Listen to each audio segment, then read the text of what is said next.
Here we go.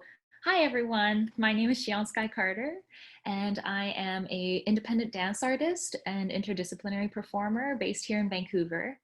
I'm so happy to be part of this Nikkei Artist Mixer. I really wish it could have been happening in person, but hopefully in the future, I'll get to meet you all face to face.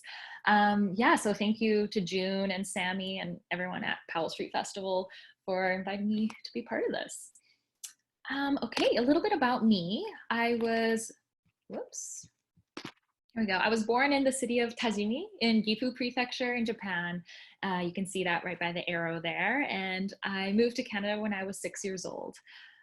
I've been a part of the Nikkei community in Metro Vancouver and particularly in Burnaby where I live through participating in events at Nikkei Museum and Cultural Center and also attending Gladstone Japanese Language School.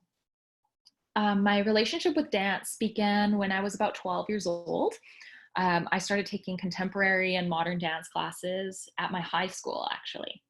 And while I was completing my BFA degree in dance at SFU, my studies took me as far as the Amsterdam Dance Intensive in the Netherlands. And currently, I still stay connected with dance in my local community through performances, classes, and workshops, that sort of thing. Especially in the last year or so of working as an artist, I've really realized how much my experience immigrating from Japan has influenced my approach to movement. Through choreography, hybridized with calligraphy, video, sculpture, and sound, I've been focusing on creating work that really celebrates the discovery of one's ethnographic identity and their connection to heritage. Currently, I'm creating a new solo work. It's called Residuals, Sumi Sumi, and I wanted to include both English and Japanese in the title, and I ended up with this word play here. I really like how the first word, Sumi, touches upon how immigration can create multiple homes in your life. And then the second word, Sumi, relates to the use of calligraphy in my research. As I mentioned earlier, I attended Gladstone Japanese Language School in Burnaby, and I was a student there for about 10 years. And I joined the Japanese calligraphy club there. I think I was about 10 or 11 years old at the time. I took those lessons for a few semesters and had not taken any lessons since. And then in October 2019 of last year, as part of the creative research for this new solo, Residuals, I started taking the lessons again with Yoko Murakami, who is the original teacher I had back when I was a student. And she's now about 80 years old, I think, and she's just so fabulous. And so reacquainting myself with the practice of calligraphy has been really imbuing my choreography with elements of this traditional art form, but from a contemporary approach. And it's also really allowed me to start reconnecting to parts of my heritage that I felt distanced from. In the creation of this solo piece, I'm really placing weight on the influence of my family histories and the fragmented feelings of home that I felt growing up. In this performance, those same fragmented feelings of home, they're displayed through my own fragmented body. And for me, the fragmented body manifests as these fleeting images of me partially obscured by sculptural objects. My movement around these sculptures comes from experimenting with this specific concept of time and place as memory, sitting within our bodies almost like layers of sediment. I'm wondering how these memories remain in our muscles and our bones and our skin. And I've also drawn a lot from my childhood memories, watching the body language of people around me. And I layered that with the dynamic movements in writing calligraphy characters. Yeah, and some examples of this concept of time and place remaining in layers in your body. I think one of the biggest memories that I think remain in my body are involve watching my grandparents just coexisting in their home environment. And I remember watching my oji-chan, my Japanese grandfather, smoking cigarettes in his garden every weekend when we would go drive from my town to their town to visit. There he is in his little spot in his garden, smoking. And the sediment of this memory, it really lies in my hips. Sitting into that deep squat like he did, it completely transports me back to being a kid in Japan. Yeah.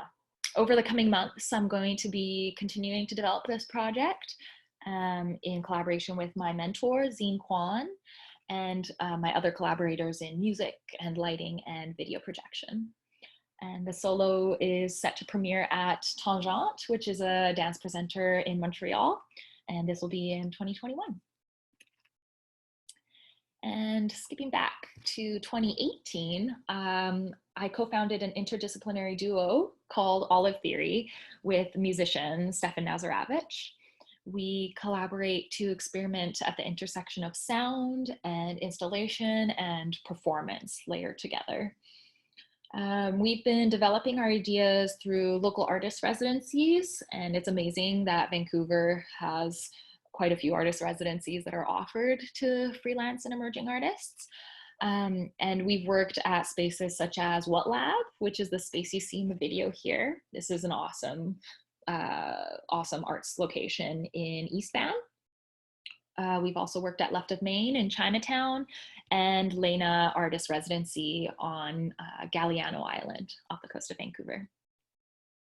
And at these residency spaces, we work to build a large-scale instrument with amplified piano wire that we built a sonic and physical performance around this sculptural giant installation. And on the right-hand side of this page here is a snapshot of our interactive piano wire installation / performance. It was called Reach Close. And it's a bit difficult to see, but the room is filled with piano wires that are crisscrossing through the space. And they are activated with different technology, and you can interact with them physically through touch or using objects like you saw in the video earlier. And this performance was a culmination of our research thus far as Olive Theory, and it was co-presented with Plastic Orchid Factory at Left of Main in 2019. Okay, among my own creative endeavors, I also perform and work directed by other local dance artists, and as well as music videos like this one here, which is for a local band called Old Man Canyon. And I got the chance to perform in this and also choreograph for it, which was a real treat. And I think one of my main creative goals for the coming year, it's to continue creating work that celebrates the stories of people with multicultural roots, and to do so through new perspectives and new artistic collaborations. I'd like to work more within the Nikkei community here in Vancouver and also just across Canada as a whole, and really dive deeper into my ancestry and have it further influence my work. I'm also working to expand my network and connections to artists in Japan, and I plan to travel there soon to take workshops and share my own practice and to perform as well. And another focus kind of alongside that is to instigate and participate in more projects that encourage shared practice and community building, and just really practice that involves care, and especially with and for QIPOC folks, so queer, Indigenous, and people of color. I'm always looking for new opportunities, whether it's dance or arts festivals or residencies, performances or workshops.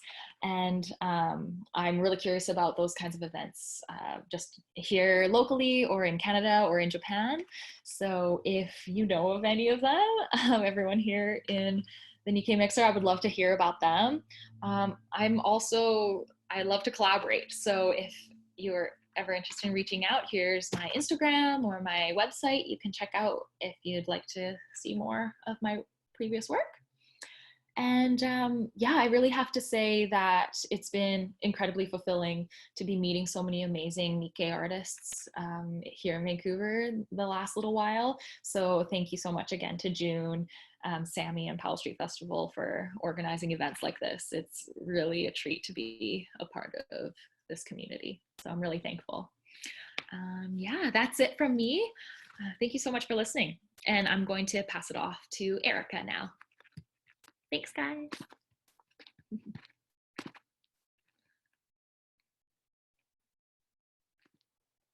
Well, thanks, Shion. Just give me one moment. Okay.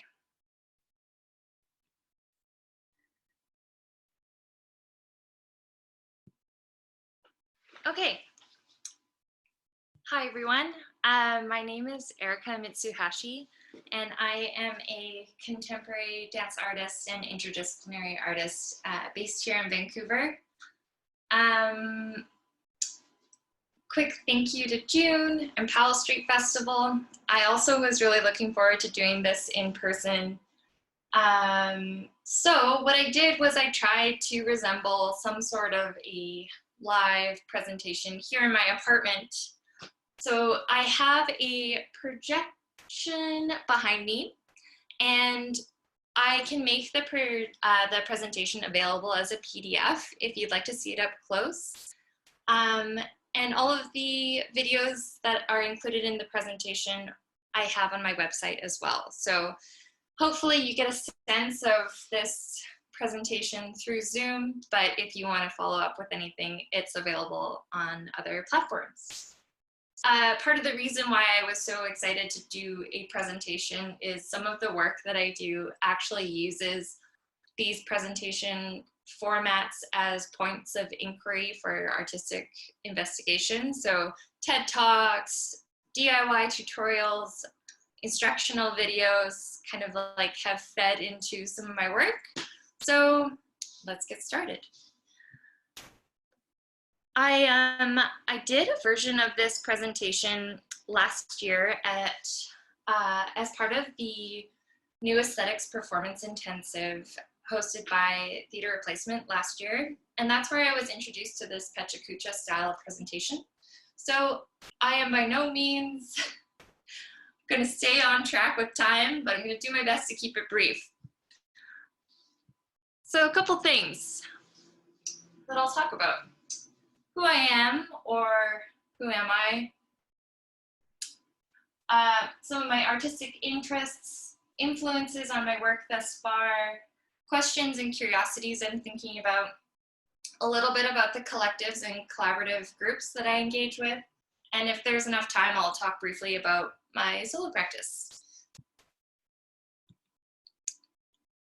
So I am second-generation Japanese Canadian. My father immigrated from Japan in his mid-20s, and my mother's side of the family has lineage of Italian and Ukrainian immigrant settlers, British settlers, and I had a great-grandmother of the Natural Natum people from the interior of BC. I received my early dance training at the Richmond location of the Vancouver Academy of Dance and continued my studying at Simon Fraser University, where I received my BFA in 2012. In my final year, I took a semester off and I did an open training program at Perry Dance Center in New York with a focus in Gaga movement technique. And it was during this last year and this something I'm calling the like summer of love moment in my life that I knew I wanted to be performing and that I was committed to performance. I pursued performance opportunities mainly as a dancer and interpreter in the works of other artists, some independent artists locally, Justine A. Chambers, Zine Kwan, Sasha Kleinplatz, who's actually based in Montreal, Rob Kitsos, Vanessa Goodman, among others, and other peers. And I feel like I owe some attribution to these folks because if it wasn't for them taking a chance on me and giving me opportunities to learn about making and develop my craft as a performer, I feel like they shaped how I developed as an artist and who I am now today. About 5 years ago is when I noticed I wanted to be making work as well. So after some time and maturing, I began to think critically about my practice, and I became really invested in a couple of things. One was improvisation and choreographic thinking, and initially how it related to my performance practice, but then my performance practice and my making practice kind of quite naturally started to weave together. I engage with a couple collaborative groups. One is with a dear friend and amazing dance artist, Alexa Martin. Another with another great friend, Francesca Frewer, amazing dance artist as well. And lastly, with a collective called Farouche with two dance artists, Felicia Lau and Mahela Patterson O'Brien. So I love lists. So I tend to have some like working lists on my Google Drive, and this is one of them. It's just a working list of themes and interests that I tend to gravitate towards.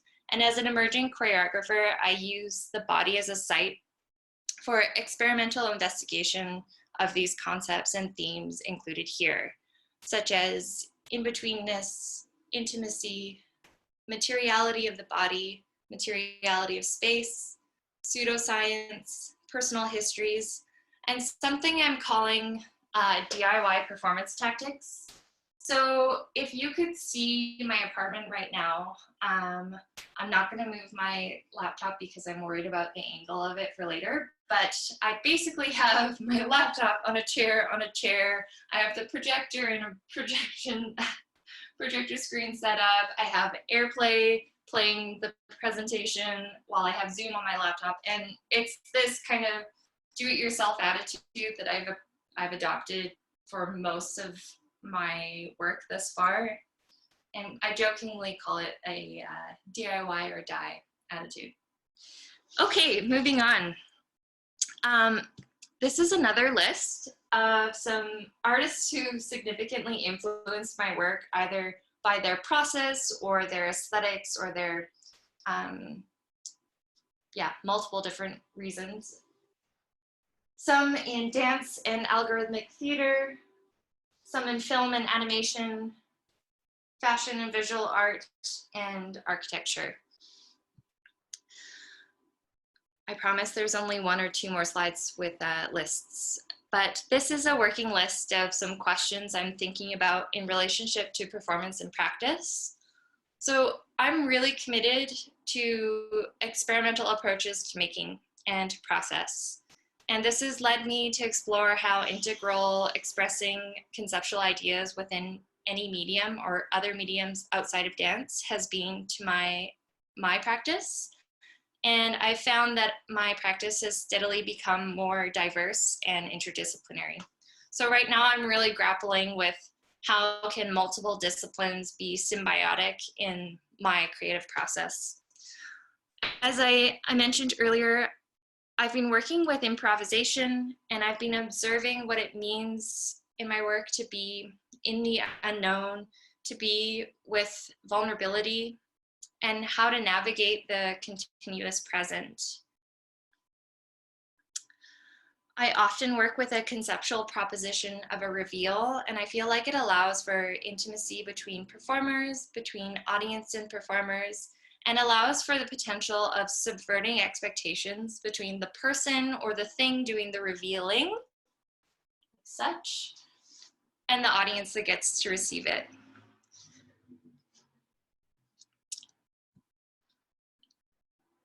I've been creating work for various platforms, but I continue to find myself experimenting with delineating or disrupting traditional performer-audience relationships, and by working on being site-responsive to traditional and non-traditional dance spaces.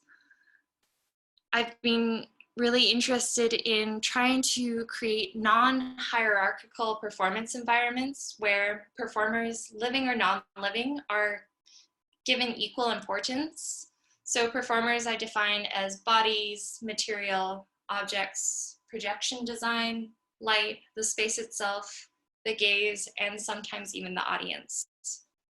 Okay, I'm gonna zip through. I'm gonna briefly talk about these like really important collaborators. So the first is Alexa Marden. We've been working together since 2015, and in our ongoing curiosities, we seek to create work that toes the line between tenderness and discomfort, between critique and complicity within the structures we live within. And this is a video of, from our first full-length work, Tender Engine, where we worked with a programmer to create a recursive neural network, essentially an algorithm.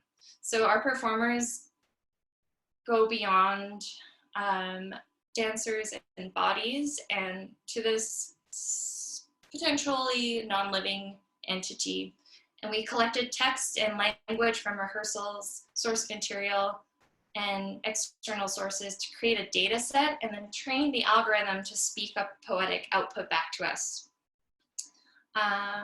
Okay, moving on. This is just a couple images from our first full-length work that video was from, called Tender Engine, which was premiered at Vivo Media Arts last year. And we also premiered a short work called Tour at OFTA in Montreal, and then again locally later in 2019. I also make work with a collaborator, Francesca Frewer. We make work that sits between dance and theater, and we often work with the same kind of core group of collaborators, Adam Asnan and Nellie Gosson, who are two Berlin-based artists, and then an interdisciplinary artist, Daniel O'Shea, who is based here in Vancouver, and he did the projection design for this work. Sorry, that took a moment to load, but as you can see, we had a comprehensive set and have been working with theatrical devices and artifice while still prioritizing the immediacy and the presentness of the human body. Okay. Here are a couple images, couple stills from Dust. Lastly, this is an image from We Talk Disco One Day, which was the first full-length work that Farouche Collective created. And our collective interests include the thinking body, patterns, systems, complexity, and clarity, and organized wildness. So our namesake, the word Farouche, actually has two meanings. The first is wild, and the second is marked by shyness or lack of social graces. And I feel like that our work together grapples with this duality while continually experimenting with different approaches to choreography within a collective framework where there's like the trio of us with very distinct voices, and we prioritize developing a process for the three voices to coexist. Excellent. So there's just enough time. I have been continuing to expand my artistic practice to enmesh my choreographic practice, my visual art practice, in an attempt to like work with the materiality of performers and spaces. And I've been really curious about how objects and spaces and installations can be choreographic and how movement can be sculptural. This is an image of my first non-living installation. It was choreographic in nature, and the audience, kind of their movement through the space was the kind of the focus and the like inherent movement of the work.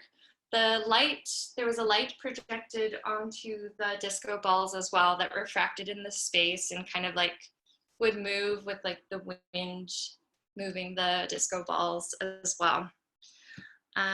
Let's see, there's a really short clip there where you can kind of see the disco balls moving. Anyways, I'm going to wrap it up there. I'm in early stages of developing a few projects that are on semi-hold due to COVID, but I'm working on being with my curiosities at this time and seeing what is possible while not trying to rush to make things at the moment. And I'm also really trying to reach out to other artists and be in conversation with folks, and just am existing in this moment. So thank you so much for paying attention, listening, and giving me this opportunity. This is a picture of me and my cat and my website. Great, I'm gonna pass it off to Tomoyo, and I look forward to chatting with you all in a little bit.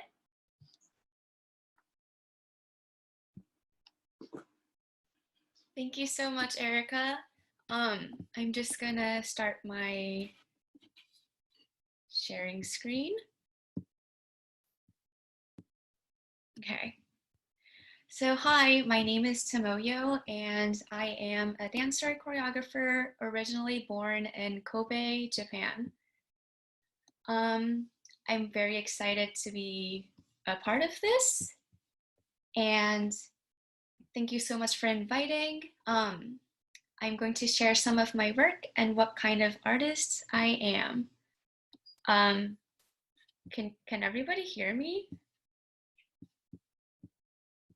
Yeah, okay, cool. A little bit about me. Okay, here. Aside from being an MFA student at SFU right now in interdisciplinary arts, I am part of the Clala dance project, which was co-founded with another dancer in Japan. We've been producing a few works in Japan since 2015, and recently I decided to kind of start this collective again in Vancouver. It's run by another dance artist, Charlotte Telferman, and it's a project-based collective. We hope to expand our artistic activities in the future, collaborating with artists not only from Vancouver, but hopefully also in Japan and other places. I'm also part of a group, Dance and Environment, which is a nonprofit arts organization based in Kyoto, Japan. This organization produces workshops and is well known for its community engaging projects. We also co-produce Kyoto International Dance Festival with the Kyoto Arts Center and invite international dance artists for workshops and creations.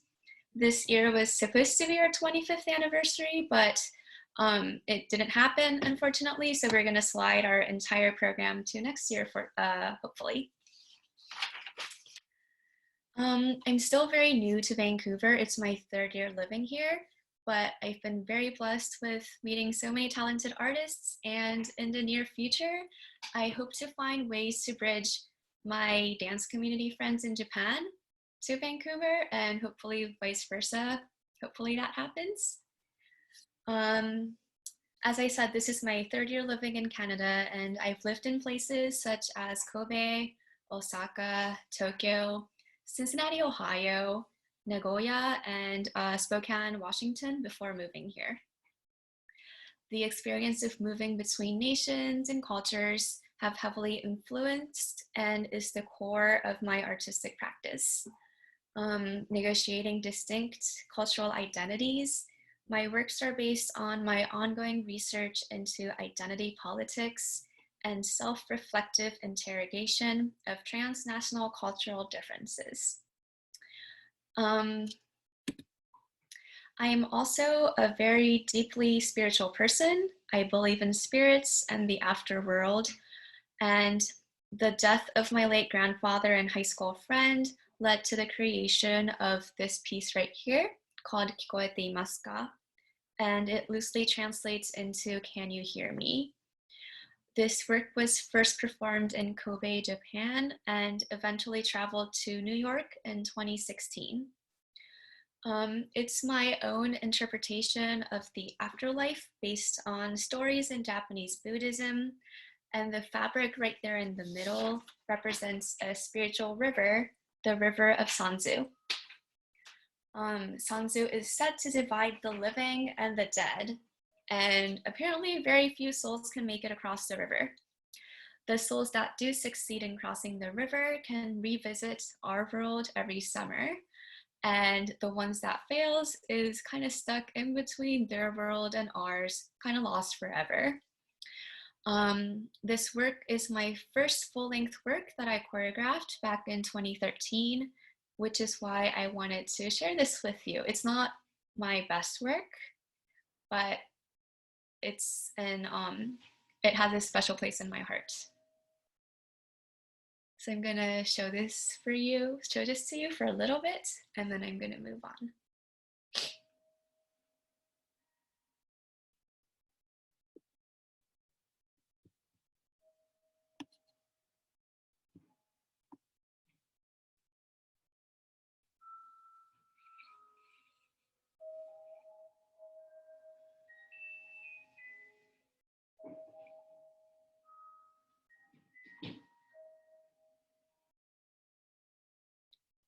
Great, moving on.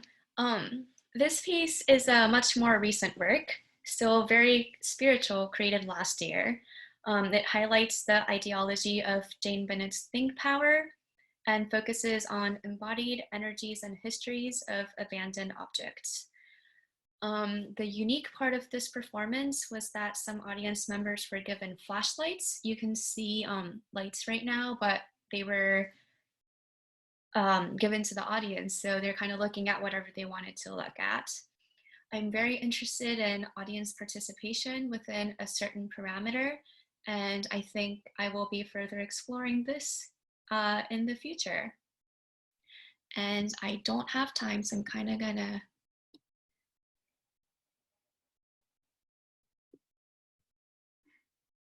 just to get like an idea of what the piece looked like.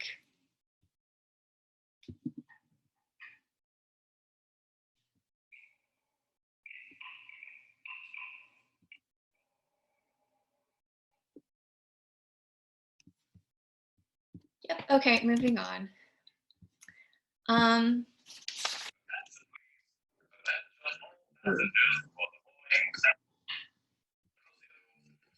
Okay, I also create comical pieces, and with this work, the purpose was to combine everyday gestures with more dynamic, grand dance movements. This is called Emergency, and it's about people who wants to go to the bathroom, but it's occupied. It was created in Japan in 2012 and recently recreated. We recreated this piece for Dancing on the Edge last summer. My understanding of humor is that though there are different styles of being funny in different cultures, it is, in my opinion, easier to be understood by a larger audience. And for that reason, I sometimes choreograph comical works in hopes that more people will be interested in my practice.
Yeah, that's the piece. She was able to go back, but there was no toilet paper. So that's the piece. And right now, I kind of wanted to briefly share my current research project, which is my graduation work for my MFA. My interest lies in combining the minor, which could be gestural or intricate movements in each body, and the major, which could be grand, dynamic dance movements or techniques that has already been established.